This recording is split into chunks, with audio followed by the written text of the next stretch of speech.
Hey guys, I just got back from the TFT Open in Paris.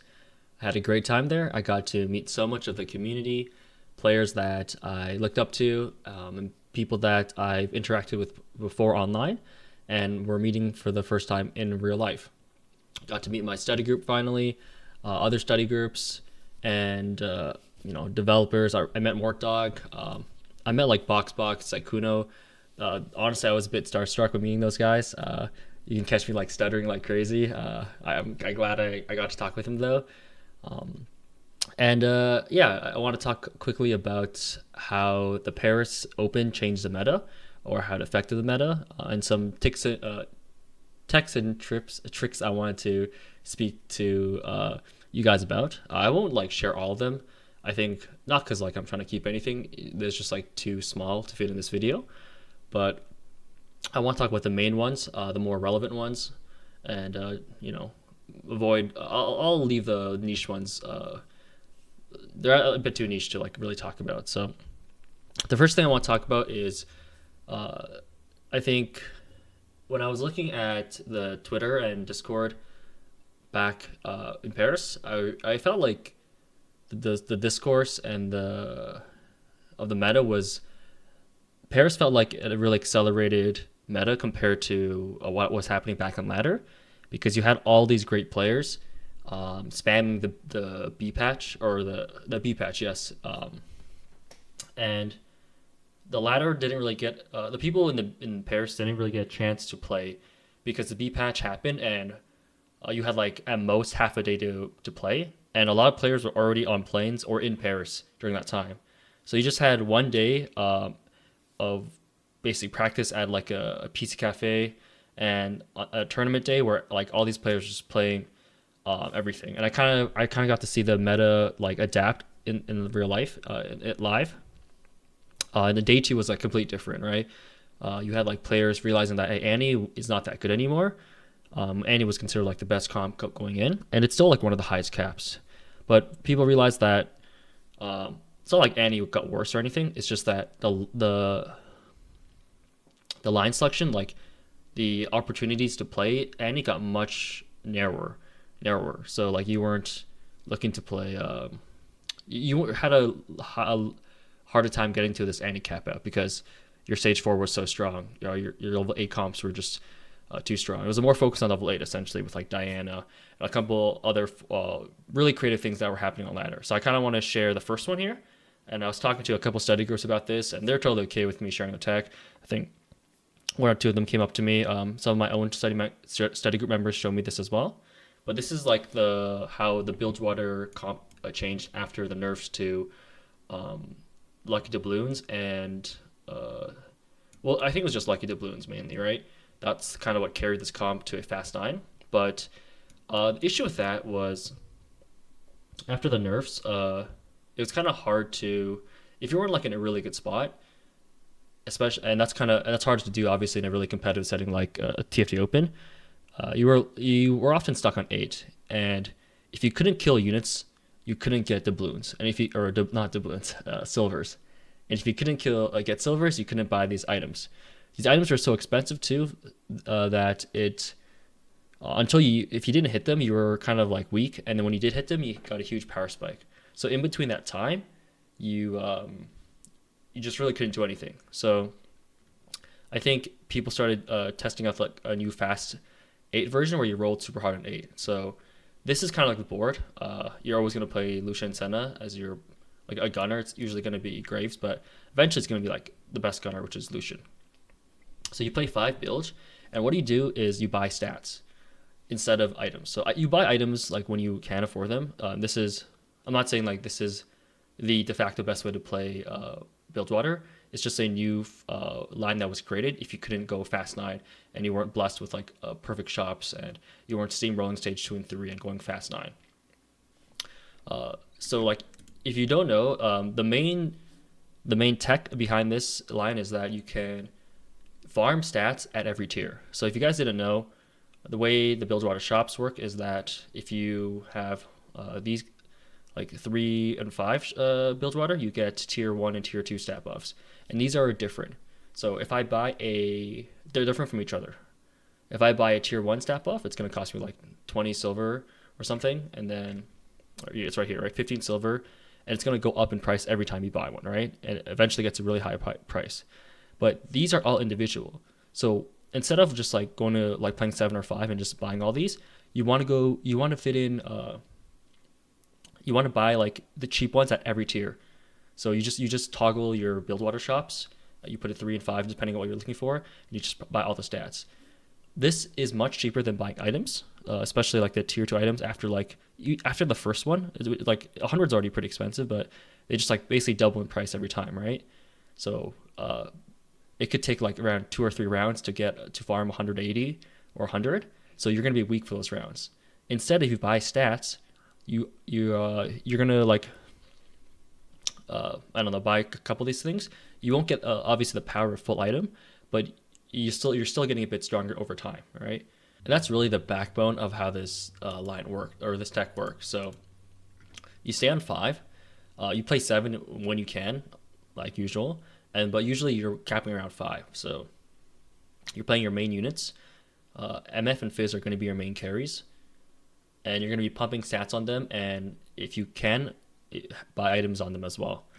So Fizz is actually kind of a menace once you pump all these stats in, and I saw a lot of I think APAC players who like playing around Fizz. Fizz items are just it's like all pure AP. JJ is pretty good because there's like 1 or 2 Bilgewater items that interact with crit and work really well with Fizz. He doesn't even really need healing. I've seen like a lot of people just doing like Rabadon's JG or something on him. Don't get like attack speed or mana items on him. He's mana locked. So, and like you just want him to basically one shot with every cast. If you're playing a regular build or like the old build, you just drop him because he falls off really early. But if you have like a Fizz and you're buying all these stats on him, maybe have 1 item on him, he's going to be very strong towards the late game, very relevant. And at MF, same thing. She's a pretty good unit as well, especially when you're investing stuff in her. And TF has this item called Captain's Brew, which is, I mean, people didn't look over it, but it was overshadowed by Lucky Doubloons because Lucky Doubloons was so much more broken, or was so strong. But Captain's Brew was equally as strong in terms of combat power. It's just that if you bought it, it made all the other items more expensive, right? So you just couldn't buy it. But it's actually insanely strong on TF because with Captain's Brew, he'll just pump out so much damage, and he'll just chill the entire team, right? Chilling the entire team with like and burning them. This is like honestly worth a gold augment, and that's just it's so cheap. It's like 60 silver. I think it's 60 silver, right? Yeah, it's like I'm not sure why it's not showing the price. Oh, just here we got 60 first. So it's ridiculous. It's like you're buying a gold augment for 60 silver, which is like 1 round of 5 Bilgewater. It's insanely good. So this is the board. You just cap out like you normally would. You have your Juggernaut or Wardens. It's going to be Ornn / Braum, maybe Loris if you can get Piltover in, Juggernauts, Swain, Shyvana, Bruiser, Volibear / Wukong, right? Pretty simple stuff. You can, because you're playing TF, I almost always recommend playing a Kindred. If Quick Striker is just way too good of a trait. It itself is basically like a really strong. It's a weaker gold augment essentially, the way you think about it. So this is probably going to be like what your board is. Level 8-9. I would just play like Taric plus a Juggernaut or a Warden. Probably a Bruiser. Bruiser is like a really good trait. So like ideally something like this. Yeah, Shyvana's too good not to play. Yeah, you can eventually, if you do have the money, you can probably drop out of like Fizz plus TF or something, and then play like Fiddle, other legendaries. But this is for most games, unless you're like really rich, this is the board you're gonna play. So that's the first tech I'd say. I just like stats, Bilgewater, and the main thing is just buying the cheap ones from every tier. The second tip I learned, the second line I learned was these players that were playing, I think they were playing 4v4, but it was really useful in 4v4, especially because it was sort of positioning heavy. But what they did was they played around Fizz again, Fizz Diana. So there's a lot of different ways to show it. I'm just showing one of the boards. I can open a new one actually, it might be easier, but I think like the idea was like you just play 6 Yordles, or 6 to 8 Yordles. And instead of pivoting to Annie, which was I think is really hard to do right now unless you're in a really good spot for it, they played around like Fizz and Diana. Diana is traditionally a reroll loose streak loose streak line anyways, and because you have so many rerolls from Yordles, it lets you find Leona and lock her easily. One of the the hardest barriers to playing Diana, even though she's so strong, is you need a Leona 2. If you find a Leona 2 early, you can start like streaking by 3-5, right? 3-1 if you're really lucky. So that's the power, and that's how she's balanced, right? You have to find a 2-star 3 cost. Usually means you have to roll. But if you have Yordles, for example, if you are, let me put these guys in, right? What I would see players do is that they would play your Yordles like this, just put their items on whoever, unlock the Fizz, right? We're playing this board, and they eventually pivot out, right? I saw some players go for like they hit a bunch of Teemo, so they started re-rolling it and playing like Ziggs and stuff. I think they went 6 though, so it didn't like seem that very strong. But the idea is like you have your rolls and then you just pivot out, right? You find your Leona 2. So you're rolling at 8, you hold your Leonas, you just drop out everyone. You keep defenders in for as long as you can. But eventually you just drop these guys, basically all the Yordles except for 2. You don't really need Yordles on Viz basically because Yordle isn't really a combat trait unless you're like 3-starring these guys. And then you have something like this basically, right? You like the flex units are basically like all of these guys. You just like Fizz, Diana, and then Vi. You can play Vi for Piltover, and you get disruptors. Then the flex borders you're just playing like Renekton, like the other Shurima units, right? So this is like the Shurima Diana Fizz version. Let's see, like you just play Renekton, and this is just like is a menace against backline, right? You have Fizz on Diana just attacking the backline. You also have Renekton who's attacking the backline. So if you're playing any form of like Fast 9 and you haven't upgraded your board yet, or you're relying on a backliner, this will just like decimate them. As you can see, this board's really expensive. It's playing a lot of 4 costs and 5 costs, but it's fine because your main carries are all upgrades or unlocks, and you have a lot of econ from Yordles, right? So you're either rolling a lot. Like if you have to stay on 8, you're just rolling a lot to hit 2-star everything and then pushing 9, or you're just hitting like 1 Diana, 1 Fizz, and then you're going 9 and then capping around that. So yeah, you can do different things. Like if you're not playing around this line, like the disruptors and the Shurimas, I saw players. I think they did Nico, which gives you Arcanist and stuff, and I saw like a Annie version of that. I saw some players just like, I wasn't Vagar, but they got Arcanist. I'm trying to remember what it was, but eventually they made Nico into like a Swain. I think they might have played Annie. 2 Arcanist is just very nice because obviously your main carries are Diana and Fizz, who are both AP. So just getting like 18 AP is making them 80% stronger, right? So I saw a couple lines like that, and I thought it was really cool. I think it can stomp like a lot of low yield lobbies, and I don't think it's like a top 2 comp, but I think it's a very, very solid top 4 strategy, top 3, if you can get everything. And there's nothing really stopping me from capping out. It's just really expensive. Oh, I did see some people play set as well, right? Because it's just like a comp made to destroy backline. Some things I also want to note for like stuff like this is like anything with like melee carries or backline units, you really want your strongest tanks on the outside, because obviously after your first unit dies, like your first tank, the next one they target is your closest unit, right? And being backline threats that jump into the back, they're gonna get targeted next. Fizz is fine because he loses aggro, but Diana will get targeted, right? Not too much of a deal because Diana actually is pretty tanky with her Rage Blade scaling, but you definitely don't want to make it easy for them. So yeah, I think okay, this might be it. I think I saw something like this. Yeah, I think this is something more familiar. It obviously depends on your Ionia. I'm trying to remember everything from memory. They never played Bilgewater, which makes sense, right? There's like the traits are way too weird.